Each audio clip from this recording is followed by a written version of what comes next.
Well, good evening, everyone. We can get started. How are you all tonight? Good. Thanks so much for coming out. My name is Will Broussard. I am an educator at Mount Washington Observatory, which is a private, non-profit weather station on the summit of Mount Washington. So I like to get these programs started by asking a little bit about the audience. So, show of hands, how many of you have set foot on the summit of Mount Washington? Now, how many of you have driven a car up the Mount Washington Auto Road? Okay, great. And how many of you have taken the Cod Railway train? All right. How many of you have hiked or walked up on a trail or up the road? Okay. How many of you have ever skied on the mountain or around the mountain? All right. Awesome. How many of you have ever spent the night on top of Mount Washington? Lenticular Clouds. Great. And here's a fun one. How many of you are members of Mount Washington Observatory? Maybe by the end of the evening you'll be inspired to join us. So we do some really interesting work up on the summit. In this talk tonight, I'll tell you a little bit about what we do on a daily basis, on an hourly basis, and a bit about the importance of Mount Washington and why it is kind of the home of the world's worst weather, as we call it, and a couple of facts from this winter to kind of help support that idea. So, some facts about Mount Washington. Well, it is the tallest mountain east of the Black Hills of South Dakota and north of North Carolina. So you have to go pretty far in every direction to get to a taller mountain peak. It has an alpine zone at its summit. So if you set foot on Mount Washington, you know there are no trees up there. You're in a barren boulder field full of grasses and sedges that looks like an environment that you would expect much further north. In fact, if you wanted to visit an environment that looked like Mount Washington but at sea level, you'd have to travel about 1,500 miles north into Arctic Canada. So it's really like an Arctic island in the sky, right in our backyard, so to speak, right in New England's backyard. And part of the reason why this mountain is so dangerous is because it's kind of so unassuming. This small mountain that rivals Everest and Antarctica for its conditions is within a day's drive of some 25 million people. And so a lot of us ourselves have been up there, maybe in the summer, mostly in the summer, but also in the winter time. Of course, geologists love this mountain. Rocks at its surface are upwards of 400 million years old.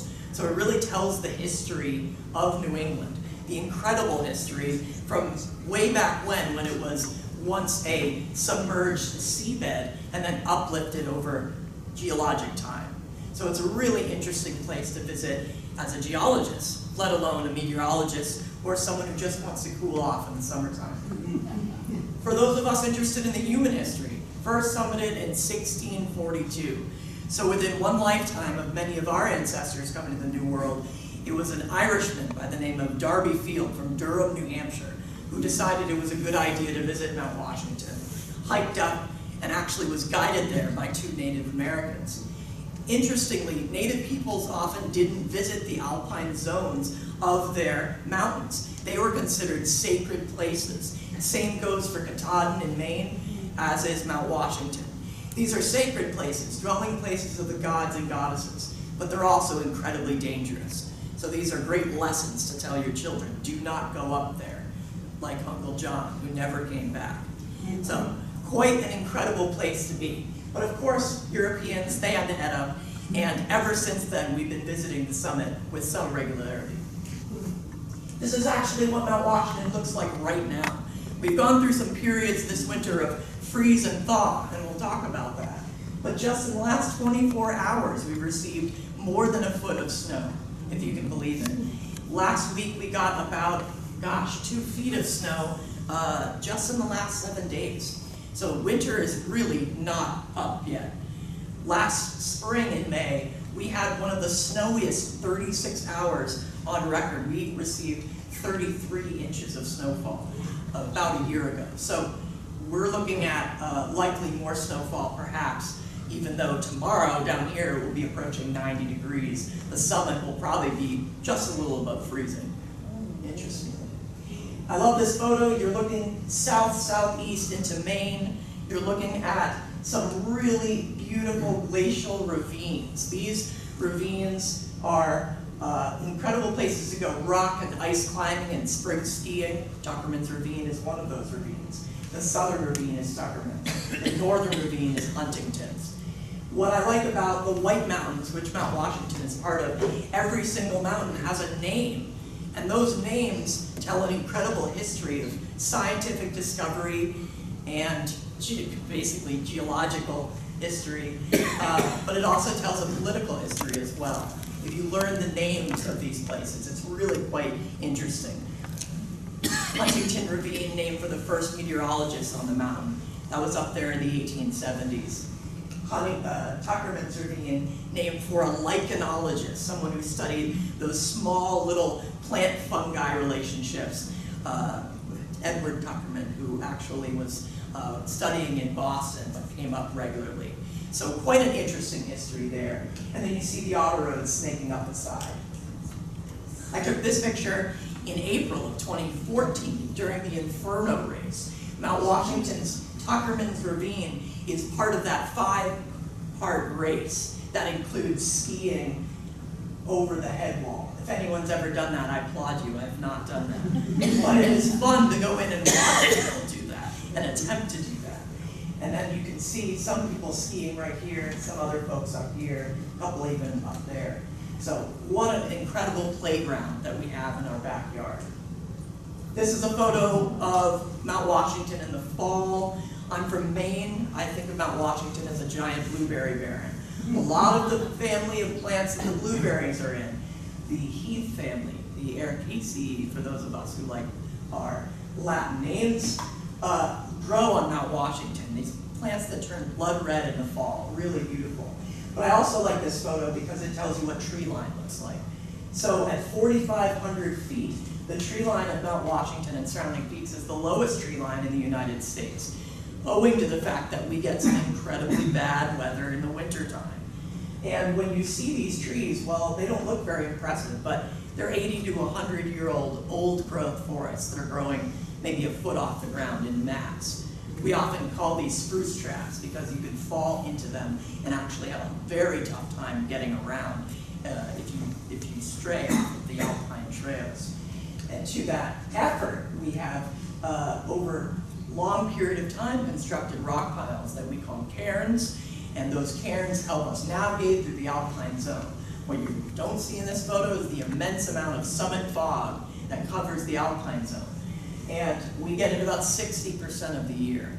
So it can be really, really tough to get around when you're inside of a cloud. So these rock piles help us navigate through the alpine zone. In just a couple weeks, we're going to see a really incredible transformation of this alpine zone. We have all these Arctic plants that burst open with flowers. One of my favorites is Diapensia, the white flowered here, flowering plant here. It's also called pincushion plant. This is a plant of the Arctic that we also get on the high peaks of New England. And with it, we have Lapland rosebay, which is basically a dwarf version of the rhododendrons that you have in your front yard. So a lot of the plants that we have on Mount Washington are dwarf versions of some of the more common plants we have around here. So you really need a hand lens if you want to experience the biology of these plants up close. Mount Washington Autoroad, a big important piece of our history at the observatory. It's how we get up to work.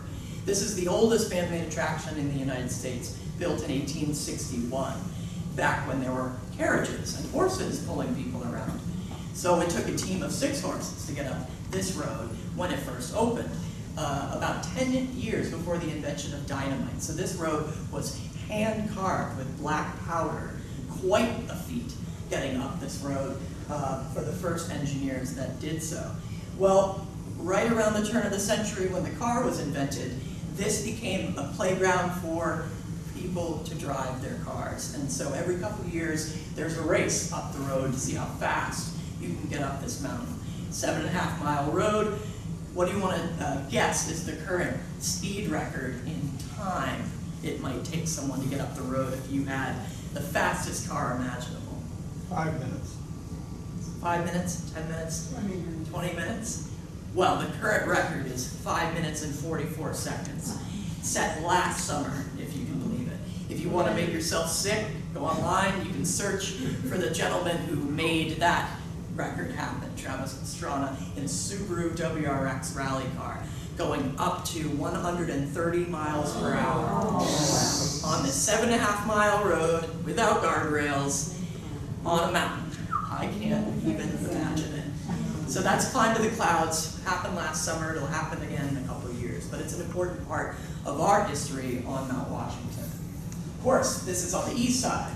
You can also take the train on the west side. Built in 1869, one of the country's first narrow-gauge railroads, going straight up Mount Washington. Of course, back then it was all coal-fired. Today, we have biodiesel trains that go up to Mount Washington from Bretton Woods, New Hampshire, where the Omni Mount Washington Hotel Resort is. So this is a lot of fun. There's a couple places that are pretty hairy. If you don't like heights, I don't necessarily recommend it. So kind of brings us up to speed. Mount Washington Observatory, private nonprofit, not part of the United States government, although we contract with National Weather Service to provide data to them. So since 1932, our founding, we've been taking hourly weather observations and sending them to the National Weather Service for use in forecast models. We also keep our data as part of an ongoing data set to study ourselves and also kind of lend out to researchers to study, in a sense, for us and for other research projects. We also provide educational opportunities just like this. I'm also traveling throughout the year to schools and to conferences all over the place to teach about weather and climate, alpine ecology, and just the work of the weather observers up on Mount Washington. And we also, on and off throughout our history, have had a very unique opportunity to provide research to those folks who want to study the effects of product A, well, in Mount Washington's conditions, which could mean heavy icing, high winds, or lower atmospheric pressure. So we'll talk about what that means in just a little bit. Every hour of every day, you can expect someone to be going to the top of Mount Washington's instrument tower. Mount Washington Observatory has a number of instruments that we use to collect weather data. This person is looking at temperature. You can imagine it gets pretty cold on Mount Washington. We have set many different records, of course. December 28, 2017, we had a daily record low of 34 below zero, which, of course, we had to have some fun. We went outside with a boiling kettle, dumped it in the air, and watched it turn into frozen water pretty much immediately. So at high winds especially, that makes it even more dramatic. And we were picked up by the BBC, and for about a week, we dominated the headlines, which was fun, because later that week, we were tied for second coldest reporting station on the planet, behind a couple other locations in northern Russia and northern Canada. So that was pretty fun to be part of that story. Yes, what makes Mount Washington so unique, of course, is that we are one of the windiest locations on the planet. So whereas Antarctica and northern Russia have the super cold, we have cold with super high winds. So it kind of evens out. January 10th, we received 2 inches of rain. Very, very strange event happened. And it depleted our snowpack from a January snowpack to one that looks more like late May, June. So that was pretty incredible. And it might be happening more frequently if our climate continues to warm. We're not sure. So, of course, this turned back into this probably within a week, but it's still an interesting and quick transition. February 21st, we hit 48 degrees, which sounds cold, but for us, used to being 20 below zero in late February, this was quite a tropical warm-up. And in fact, we were able to stand outside with t-shirts. It was blowing 100 miles an hour, but that didn't stop us. So that was pretty neat. That tied our all-time record high temperature for winter. So that was pretty interesting. Mount Washington's average annual temperature is below freezing, just 27 degrees. The warmest it's ever been, 72 degrees. So it's probably warmer in this room than it's ever been on the summit of Mount Washington. And the coldest, a state record for New Hampshire, 47 degrees below zero. So that is incredible. So when we're going outside, we're taking a number of observations. This person is going outside and taking an atmospheric humidity measurement using kind of an older instrument called a Sling Psychrometer. So this Sling Psychrometer doesn't require batteries, it's not digital, we can use it in all kinds of weather. And so a lot of our technology is a bit older, but it gives us consistent data that we really rely on to build a very accurate climate record going back our 85 years. So things like this, things like our Mercury Barometer, which was gifted to us from Blue Hill Observatory in Milton, Massachusetts, next to Boston, they gave us that. And they have the oldest Mercury Barometer in the country, of course, because they were founded a lot longer ago than we were. And so our Mercury Barometer, which requires, again, no batteries, is used to calibrate many of our other instruments. So we still use that to this day. It's very important that we keep that consistency. So, Question? yes? On the Sling Psychrometer, doesn't the wet bulb freeze? I've had that question, you know, and I posed it to the observers. They said that when it freezes, the wet bulb, they have to continue to sling, so that sublimation apparently releases that solid water into the air. So it takes them quite a while to do that. So sublimation going from that direct solid state to a gas.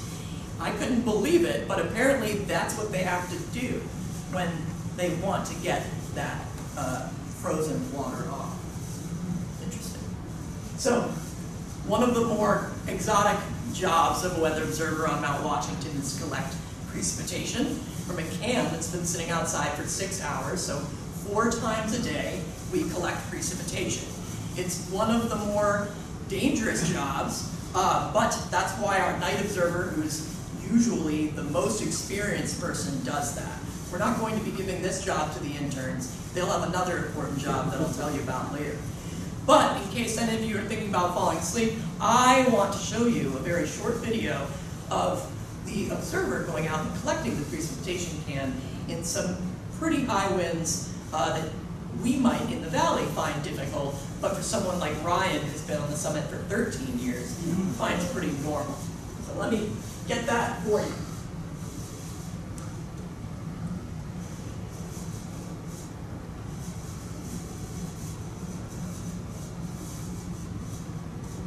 Messing around up there. You basically want to get up there, smack what you need to get off, and then just get down as quickly as possible. The faster you can get it done, the less strain it is on your body, and the more reassuring that you're going to get in safely.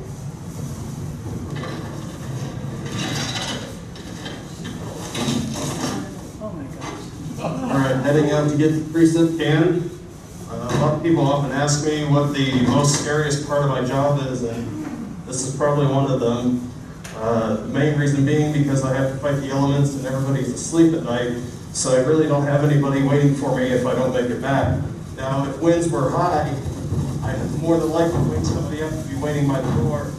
But on a night like tonight, where winds are blowing about 90 miles per hour and only gusting to 100, albeit it's strong, but it's not too dangerous for myself. I've been out in these plenty of times.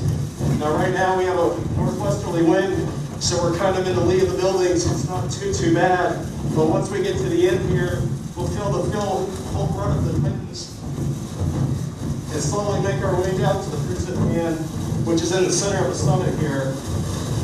And around this corner, this is usually where it's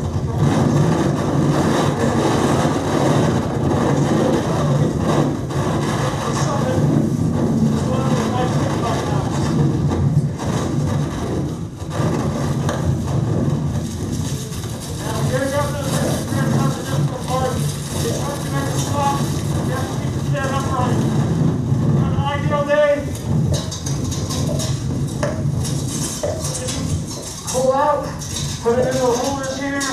Put the new one in. Now the one you just took out.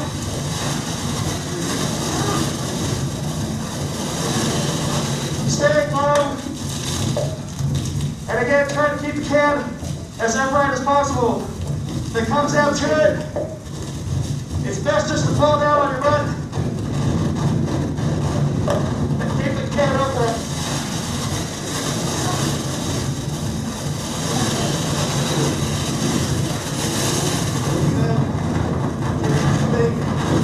On ice.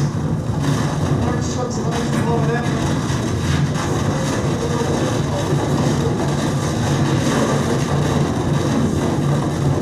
Once you get back in the lee of the building, it's not as bad. You can slowly make your way back to the front entrance.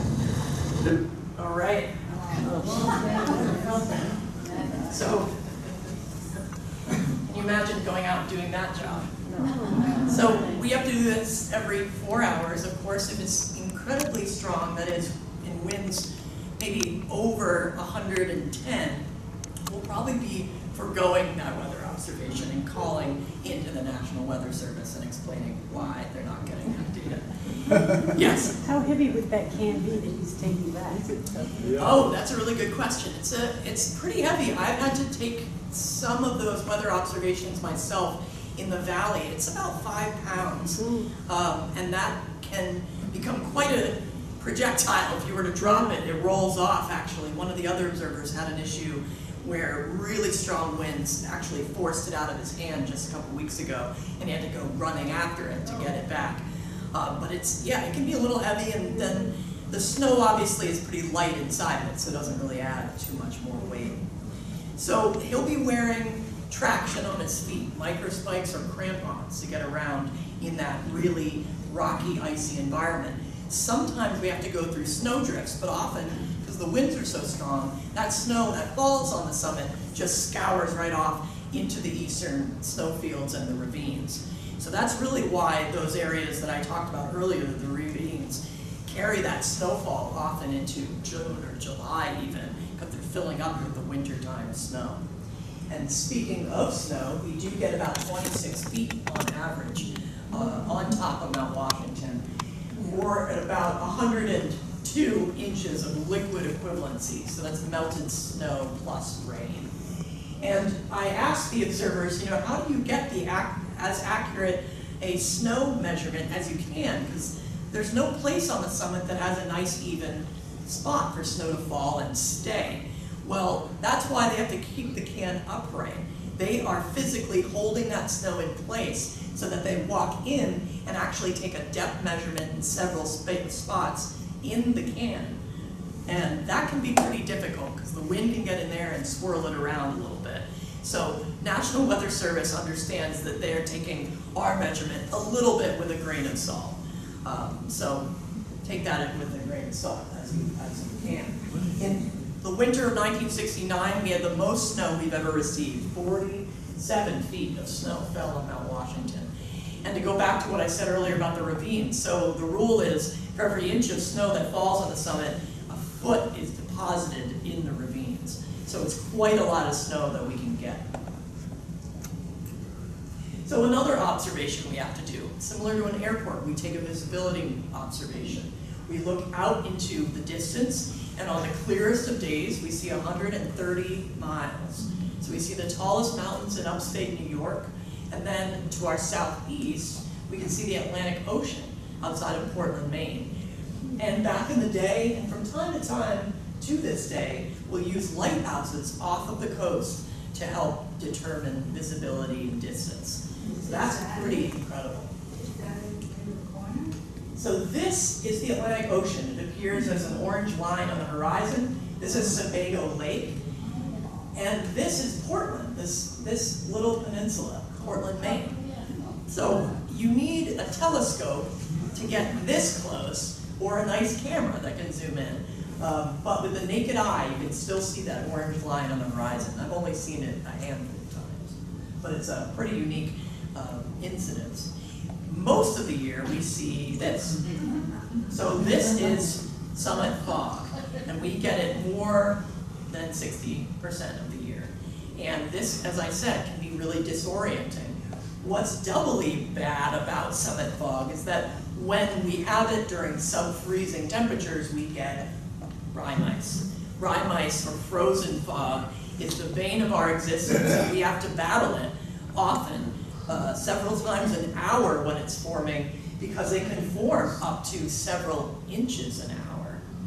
And we have to battle it with crowbars and mallets, and that's something the interns really love to do. So it's very brittle, it's very beautiful. You can take it and break it right off of our summit sign, but it builds up on our instrumentation, and that's one of the reasons why we have a manned weather station 24 hours a day. Because if these instruments were let alone, they wouldn't do very well. So we have to take care of them. So other instruments can get covered in ice as well. This picture I took in mid-June of 2016. So this is something you don't want to see, but it was melted off by about noontime. So we have to get around some of these icing issues with some really unique instrumentation. So weather stations have anemometers, wind speed measuring devices. This is our very unique invented technology for an anemometer. This is called a pitot anemometer. For those of you familiar with aircraft technology, the pitot tubes on an airplane tell the pilot how fast the plane's going. Well, we attach it to a wind vane and actually put it on a post where it can rotate freely, and it is wrapped in heat tape. So for the most part, it stays ice-free. Although we still have to go up to the very top of our instrument tower and actually hit the metal housing that all of these instruments are attached to.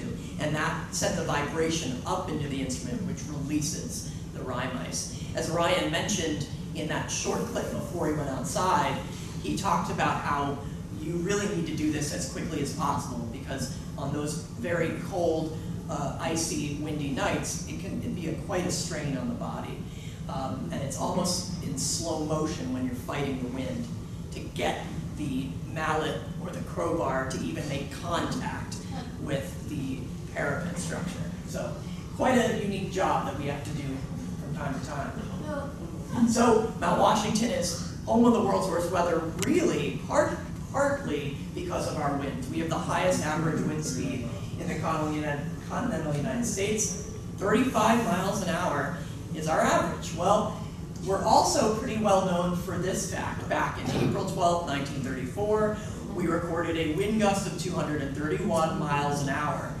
That stood as the highest wind observed by mankind until 1996. Then, unfortunately, we were taken away because a higher wind speed was observed off the coast of Australia during a cyclone, what we would call a hurricane. And that wind speed was 253. So, unfortunately, that was taken away from us. But, interestingly enough, that wind speed in Australia was made by an unmanned weather instrument. And we still have the record for directly observed by mankind. So it's a unique little saying, but observers, human beings, were up on Mount Washington when this wind struck. So we still got to be there as it happened. Why is Mount Washington so windy? Well, if you look at the White Mountains from the satellite, looking down from several thousand feet, you'll see that they kind of form a bit of a wedge. And the rest of the country's weather, as it moves from west to east into New England, is funneled into a part of the White Mountains called the Presidential Range that Mount Washington's part of. So those winds are funneled right into this area. So geographically, it's kind of like a wedge. Topographically, actually, Mount Washington's prominence above those surrounding mountains actually acts to accelerate it even more. So you have this air that's moving over this region and it's going up. It's actually forced to rise and go over the mountain peak. And interestingly enough, the atmosphere isn't just open all the way to space. There's actually a series of levels. And the level that we live in is the troposphere. And up at around 30,000 feet, we have the tropopause, kind of a lid on Earth's part of the atmosphere that contains our weather and us. And that kind of acts like a thumb in the garden hose, and it actually helps to accelerate that air as it moves over Mount Washington. And then the third piece, storm tracks. So if you were to look at all the storms coming west to east across the United States, look where they all generally end up. So they say if you don't like the weather in New England, wait 5 minutes. That's because we get a storm on average every 3 days in New England. And storms can stick around on Mount Washington through a process we call upsloping. And that really means that as a storm moves out to sea, any remaining moisture is kept locked into the mountains. And that moisture, as it rises up and over, continuously kind of wrings itself out. That's really why we see so much summit fog. And so a storm can leave, but we can still see its remnants for a couple days. Also, storms that make their impact somewhere else can be felt here in New England, such as Hurricane, then turned Superstorm Sandy, which made landfall 400 miles south of Mount Washington. But Mount Washington actually received the highest wind from that storm, 140 mile an hour wind. So incredible amount of wind that we can get from storms far away. Could you repeat that? Sure. Going back even further? Or this part? So, yeah, so our storms typically come from west to east. They're often coming in from the Pacific Northwest, Ohio River Valley, or even up the Atlantic seaboard. And they're funneled right into New England. Usually every 3 days we get a storm. And a storm doesn't necessarily have to hit right over us for us to feel its effects. And I use the example of Hurricane or Superstorm Sandy. When that storm made landfall in New Jersey, we, up on Mount Washington, recorded the highest wind speed of that landfalling storm, 400 miles away from its center. So that's pretty incredible. To capture wind in a visual way, because we're visual people, we have, excuse me, Hayes wind charts. It's a small paper chart that sits in our office up on Mount Washington. It rotates slowly over 24 hours, and basically it's a trace of the wind speed. And the way you read it is that basically the further away from the center this red line is, so the closer it is to the outside, the higher the wind. The closer it is to the center, the lower the wind. I chose this particular Hayes chart of February 16, 2015 as a reminder of why we do the work we do on Mount Washington. Unfortunately, this day we saw winds of 120 miles an hour for nearly 7 hours and an air temperature of 35 degrees below zero. This is a day that was incredibly dangerous to be above tree line, and unfortunately a woman lost her life on Mount Adams, between Mount Adams and Mount Madison on this day, when she decided to do a presidential range traverse. On the worst day you could do a presidential range traverse. She didn't look at the weather forecast that morning, and she didn't make it off the first mountain of the several peaks that she was planning on doing. So it's really a testament to how dangerous this mountain can be. This woman was a globe-trotting mountaineer. She had been all over the place and was an expert, and she had to meet her end on this little mountain in New England. So it's really a lesson of how dangerous this place can be right in our backyard. As I mentioned earlier, we are within a day's drive of some 20 million people.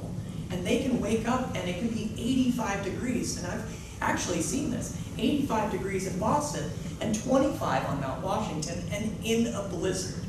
So if you're not prepared and not looking at the weather, you can show up and be in complete peril. So part of our work, not just taking those hourly weather observations for use in forecasts and research, we're also creating twice daily a forecast for this area so that you are prepared and you know what to expect when you make your way into the alpine zone. And so we have on the left, a narrative to tell you what the weather's doing, so you can read in English what's going on, story of the weather in New England. But on the right, if you're a hiker, you want the quick information high temperature, low temperature wind speed for the next day and a half to 2 days. So this is really valuable information for thousands of people that visit Mount Washington. And we see about 250 to 300,000 visitors every summer, and several thousand hikers coming up to the summit in wintertime. So we get a lot of use out of these forecasts. So how do we get up in the winter? Well, we take a snowcat. This vehicle goes about 8 miles an hour up the 7.5 mile auto road. So it takes about an hour to get up. And on really bad days, it might take us 6 or more hours to get up that road. And really what's going on here is that this vehicle, it's not plowing the snow off the road, it's grooming, like a ski groomer on a mountain resort. This is simply flattening that snow surface, because we're busting through snowdrifts that might be 90 degrees in front of us. So we're cutting through them, and we're flattening that out, and we're building the road up such that by May, by right now, we're cutting that road out for use of the summer auto road. We might cut out 40 or 50 feet of snow. So in the next couple weeks, look for those pictures of people standing at the bottom of the snow drifts that look like ants compared to these towers of snow. It's really dramatic in a couple of places especially. Research. So we partner with organizations that want to use Mount Washington as a research facility. We had a number of unmanned vehicles that came up just to kind of test out their engines in the lower atmospheric pressure. At 6,000 feet, we are at 20% less oxygen. So the effects of that can be pretty incredible on engines and on a number of other pieces of technology as well. Kind of unrelated though, high winds, not so great for outdoor equipment such as tents. So we do have some pretty funny attempts at getting tents up in the wintertime. So that happens from time to time. Mount Washington's also pretty well known for the work we did in the 1940s and 50s, kind of perfecting anti-icing technologies, because we have such a regular supply of frozen fog that back then we were the destination for those folks who wanted to test out airplane components in the freezing temperatures and frozen fog. Pretty incredible. I'd like to add at this point that I work for the Air Force at Hanscom Air Force Base, and a colleague of mine had instruments on Mount Washington for studying icing, exactly, and it led to what we call the icing standard to design equipment. That's really neat. And is it true that, of course, we no longer use Mount Washington, but of course there's the Cold Region Research Lab, CROWD, which we do work with, but there's also a icing station down in Kentucky or Tennessee that I've heard is kind of reproduces Mount Washington, but a little bit cheaper because it's closer to Washington and a lot of the other contractors that are down there. But for a time, Mount Washington was the place. And so that must have been quite a wild scene up there, to go up and see these airplane hangars open to the northwest, getting all this ice dumped on these airplane components. So pretty neat. And this is actually in the Spokesman Review out of Spokane, Washington. And I've seen similar articles in older for me, magazines that are actually advertisements for aircraft companies. Come up to Mount Washington. You know, we have what it takes to bust up your airplane. So pretty neat spot. And things you wouldn't think of. So Keurig Coffee Company, owned by Green Mountain Roasters, they brought up Keurig machines, and who would have thought their little K-Cups would blow up at 6,000 feet? So they actually had to adjust the pressure in the little cups. And we got a couple Keurigs out of it, which is pretty neat. And Mount Washington also has an incredible history of keeping cats. Back in the 1930s, we had pet cats to take care of the mice that would get into our food. So nowadays, they keep us company. And so Marty, the cat, named for Marty Engstrom, WMTW engineer turned night weather observer on TV, his name lives on as Marty Cat. who's been on Mount Washington for about 11 years now. So he's a good friend of the observers, and I'll tell you, this is the one and only time he wore his Eastern Mountain Sports jacket. So as you can see, he is a big fan of it. So for all the high winds observers go out in, this is the red line. Mount Washington observers and most people on the summit basically scatter when there's a threat of a thunderstorm in the region, because we become the lightning rod up there. We get several direct strikes a year, and when you're inside of a thunderstorm on the summit, it's quite a ride. The lightning is a blue-white light instantaneously followed by the loudest thunder you've ever heard. So it's quite interesting to be up there inside a thunderstorm. But we're not going to be outside for it, even though I've heard some interesting stories in past weather observers seeing the parapet glow blue moments before a lightning strike. So as much as I'd love to see that, I do not want to be near it for fear of my life there. Other things we might see, because being on a mountaintop lends some pretty unique benefits. See some interesting clouds like hole punch clouds, which are clouds formed by aircraft coming down or going up through a cloud layer. We also see lenticular clouds. These are orographic or mountain forming clouds. These form all over the world where you have a mountain range kind of perturbing the air above it. So any moisture that's left, maybe actually before or after a storm, can form these saucer-shaped clouds. Most clouds appear to move through space. These sit in one spot for hours at a time. So it's really quite a unique cloud type. We also see some optics that you only see on aircraft, things like Brock inspectors. This is your shadow elongated and basically blown up onto a cloud with a series of rainbows around it. The sun's got to be behind you and a cloud's got to be in front of you to have that work. But it's a unique atmospheric optical phenomenon that can happen. And something else we might see, a little more rarely, this is the undercast, when a cloud deck is below the level of the summit. Call that because if you're in the valley, you look up, you see overcast. So this is a pretty unique thing that we can see. And then, of course, if the sun is feeling like it, we might get a solar storm, which can give us an aurora. So we have to be, of course, outside of the fog, and we have to be getting a solar storm. So this can be really neat to see. And then my last image here is one of my favorite hikes, about 2.5 miles off of the summit cone, down to Lakes of the Clouds, 2 little glacier lakes that sit next to the Lakes of the Clouds hut that the Appalachian Mountain Club runs and operates. That's a fun hike for anyone who wants to do a day walk from the summit. But it's also one stop on the way up the Anemometer Ravine Trail if you feel like hiking up from the Cog Railway up to the top of Mount Washington. So with that, I'd love to play another short video.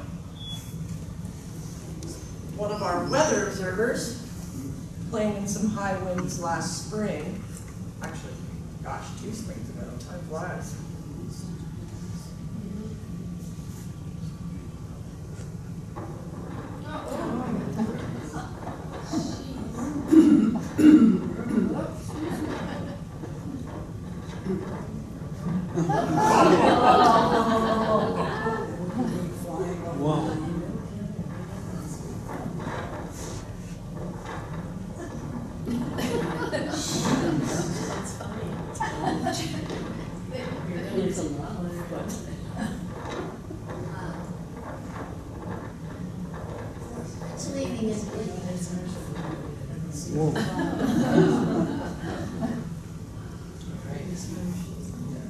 So I'll leave it with that photo.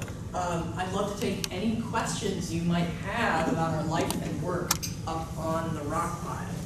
Yeah. First one just has to do with the wind chill. You mentioned low temperatures. What's the lowest wind chill? Probably around 100 to maybe 110 below zero. That's something meteorologists don't really like to talk about. The wind chill is controversial because wind chill doesn't really mean anything as long as you're dressed up in clothing, right? So on Mount Washington, we do say that in those kinds of wind chills, exposed skin can freeze solid in 5 minutes. But you should never be outside in those conditions. to feel what, to actually test that theory. So yeah, it's a little controversial because they don't necessarily want to talk about it, but it's still really interesting. 100 below zero, that sounds like Mars or something. Yeah. A person must eat an enormous amount of food under those circumstances. You're using so much energy Yeah. doing everything. Yeah. So how do you get your food up there? Great question. So people do say, well, you must gain a lot of weight because you're up there being fed, actually, as one of the perks of our nonprofit membership supported organization. Members get an opportunity to cook meals as part of the staff each week. But actually you don't gain a lot of weight because for that precise reason, it's so cold, it's so windy, we're burning a lot of energy all the time. So every time we have a trip up, we'll bring some food with us. Every Wednesday is our shift change, and so we'll bring up fresh groceries every Wednesday. Once a month, we'll do a bulk food order and bring up food. We have enough food to last about 3 months on the summit. We have a number of chest freezers that can hold quite a lot of frozen goods. We have a lot of dry goods as well. And we tend to eat quite a bit, and we eat well. How many people are typically up there at a given time? At a given time, between 5 and 7 in the observatory. Now, the observatory is a small subset of space rented from the New Hampshire State Park Service. Now, Washington State Park physically owns the summit, and they're administered out of Concord, our state capital. So there might be 2 rangers with the state park up there as well, and then between 5 and 7 of us. On our staff, we have 3 weather observers. We usually have 2 interns, and then we might have between 1 and 2 volunteers who are cooking the meals. Did you ever give tours of the interior of the weather station? Yes, every summer from about Memorial Day to about Labor Day, we give weather station tours, free for members, and that's a perk of membership, and it gives you a behind-the-scenes look at what we're doing on an hourly basis. Yeah. When was it built? Oh, hang on one moment. Yeah. The National Weather Service has a specialized program, as does the Air Force, to train weather observers. What training program exists for these weather observers? Yeah, so our weather observers, within, I believe it is 6 months of being hired, must pass the METAR exam. Okay. So as all pilots have to. METAR is a special coding language all pilots have to understand, which codes every kind of weather condition into script that a pilot or a weather observer can read. It kind of looks like newspeak from 1984, but it all means every single type of weather condition you can have. So that's really what we're doing when we're doing our hourly weather observations. We take our data, but we also are converting it into METAR code. One of those codes would read something like this: 3,000 scattered, 5,000 broken, 10,000 overcast, 5 miles visibility in some element, blah, blah, blah, winds and temperature. Yeah. Is it still the same thing? Like that? Yes. Yeah. Okay. Definitely. Although, what's interesting about it is that these weather observers, they get 3 chances to pass the exam. If you fail 3 times, you're locked out for life. And this exam is administered through National Weather Service. It's very rigorous, but it's all multiple choice. It's like 60 or 80 multiple choice questions. But it's tough, and they try to get you on the exam. And you have to understand how to code an ash cloud coming in. Even if you're on Mount Washington, we don't have any volcanoes around. It's still an important part of the training. Yes? Now, when was it built, and was it ever destroyed by the heavy winds or anything like that? Great question. None of our buildings were destroyed by wind. However, this building that we're currently occupying was built in 1980. And the building we're in now is called Sherman Adams. It's a visitor center. It's kind of a crescent moon-shaped building built into the side of Mount Washington. It's got 3-foot thick steel reinforced concrete as its walls, and with bulletproof glass that we change out to be not so bulletproof in the summertime when it's nicer. The other observatories that have been passed kind of through time, they've been built out of wood with some heavy reinforcing structures inside them. They weren't ever blown down. However, fires. So One of the buildings on the summit, one of the most recent buildings to burn down, was a TV station building that had been decommissioned, but it was deconditioned as a TV station, but it housed our generators. Back in the early 2000s, it burned down in the middle of winter, and that was the last time we had to evacuate the summit, actually. But there have been a number of fires going back to, let's say, the 1850s when they first started building buildings, but nothing from the wind, interestingly enough. Yeah? What sort of education do you need to have to become an intern? Yeah, great question. Most of our interns come from a 4-year meteorological degree, but that doesn't mean that we won't hire other folks with backgrounds in geology or education or physics or engineering. As long as you're interested in our work and capable of passing that METAR exam within 6 months, we'll really open it up to anybody. And interns are usually those first people we'll look for to hire if there's a full-time position available. Yeah, When is the ice out on Lenticular Clouds? that's a really good question. Does anyone know? I'm not sure, because it can stick around. I mean, I'm guessing probably early June, late May. I'm trying to remember. I was up there in mid-May when I first started in 2012, and the ice was still on the lakes. People swim in there, apparently. And I was also told they used to stock it with fish, but I'm not sure that they do that. How did you develop an interest in this yourself? I've had a lifelong interest in weather. My background is actually, I studied biology at the University of Maine, and I studied conservation at Antioch University in Keene, New Hampshire. So I have a background in non-traditional environmental education, which is kind of a great place for me up here at the Colorado, Washington. But they specifically were looking for someone with a non-traditional education background. I didn't study meteorology, but it fascinates me, and I love it from the point of view of its effects on people and the environment. More so necessarily than the deeper physics of it. It's more of the general environment, the natural history of the weather that I'm interested in. Yes? Do you have many women going into the field now? Oh, definitely. We have one of our shifts, one of our shifts, 2 out of 3 of the individuals are women. The other shift is down one observer, 2 men on that. But throughout our history, going back to the 80s, we've had quite a number of women that have come up through the ranks. And many of our alumni have gone on to do really cool things. One of the WMTW meteorologists out of Portland, Maine, was a long-time weather observer on Mount Washington. She still comes back and helps support us quite a bit. Yeah. Do you use any sonic anemometers?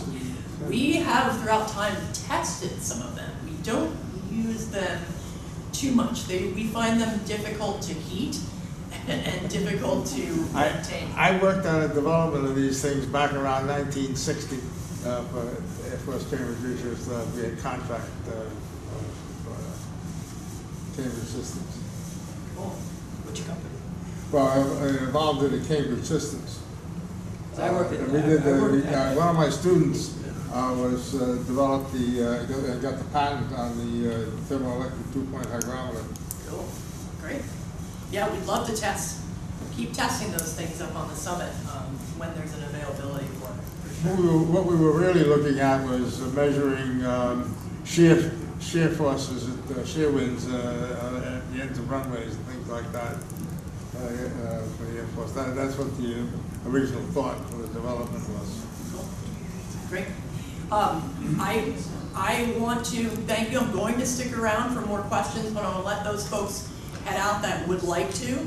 But you've been a great audience. I'll stick around. Please come up and learn a little bit more about what we do through a little pamphlet we have. Please consider membership. We are member driven. So thank you very much. It's been a great evening. Thank you.